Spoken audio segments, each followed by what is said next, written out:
আরে লাভ ভাই কি অবস্থা? এই তো ভাই।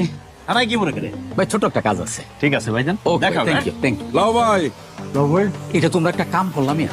তোমার কি এই বয়স আছে? আমি যদি জানতাম তোমরা এই কাম করে এখানে আসছো, আমি তোমরা ছাড়াইতে জীবনেও আসতাম না। এটা মার্ডার করে আসতাম, নিজেরে বুঝ দিতাম। আমরা কি বুঝছি নাকি? দুই বন্ধু মিলে স্পাল হইতে গেছিলাম, পুলিশ এসে রেড দিছে, তারপর থেকে এখানে। ফার্ম গেটে গেছো স্পাল হইতে। ওটা কি স্পাল হওয়ার জায়গা? আমি আর মামা তো থাইল্যান্ডে যাই স্পাল হইতে। আরে ইস্পানিতে তো আমরা সবসময় বনানিতে যাই। আজকে আকবো এটা কিটটামি করে কইলো চল ফার্ম গেটে যাই, পয়সা বাঁচাতে গিয়ে এত কট খেয়ে গেলাম। আপনি ছাড়ানোর ব্যবস্থা করুন। সেইটা করতেছি, কিন্তু এলাকার লোকজনের কাছে মুখ দেখাইবা কেমনি? এলাকার মানুষের জানছে কেমনে? আপনি কইছেন। আমার করার দরকার আছে। এই ঘটনা নিয়ে নিউজ হয়ে গেছে না? আরে নিউজ হয়েছে তো কি হয়েছে? আমরা মুখ রেখে আসলাম না হাত দিয়া।